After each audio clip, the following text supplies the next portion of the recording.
حضرت عصف اپنے حسن اخلاق، پاکیزگی اور صبر کی وجہ سے مشہور تھے۔ وہ کم عمری میں آزمائشوں سے گزرے مگر ہر حال میں اللہ پر بھروسہ رکھا۔ مصر میں ایک معزز خاندان کے گھر ان کی پرورش ہوئی، جہاں وہ امانت داری اور سچائی کی علامت بن گئے۔ ان کے کردار کی روشنی گھر کے ہر فرد تک پہنچ چکی تھی۔ اسی گھر کی خاتون زلیخا حضرت عصف کے حسن اور وقار سے متاثر ہو گئیں۔ وقت کے ساتھ یہ تاثیر آزمائش میں بدل گئی۔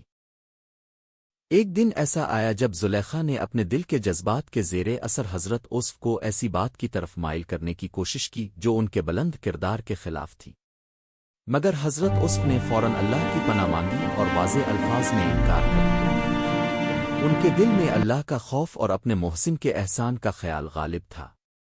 حضرت عصف نے اس آزمائش سے بچنے کے لیے فوراً وہاں سے نکلنے کی کوشش کی۔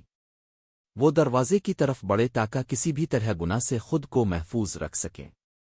اسی لمحے حالات نے ایک نیا رخ لیا۔ زلیخا کی کوشش ناکام ہوئی، مگر اس نے اپنے عمل کو چھپانے کے لیے حضرت عصف پر الزام لگانے کی کوشش کی۔ اس الزام کا مقصد اپنی غلطی کو چھپانا اور ایک بے گناہ پر داغ لگانا تھا۔ اچانک گھر کے دروازے پر ایک گواہ موجود تھا جس کی دانائی نے معاملے کو واضح کر دیا۔ اس نے ایک سادہ مگر گہری دلیل پیش کی جس سے سچ سامنے آ گیا۔ حقیقت ظاہر ہو گئی کہ حضرت عصف بے قصور ہیں اور انہوں نے ہر حال میں پاکیزگی کا دامن تھامے رکھا۔ یوں اللہ نے اپنے نیک بندے کی حفاظت فرمائی اور جھوٹ خود بے نقاب ہو گیا۔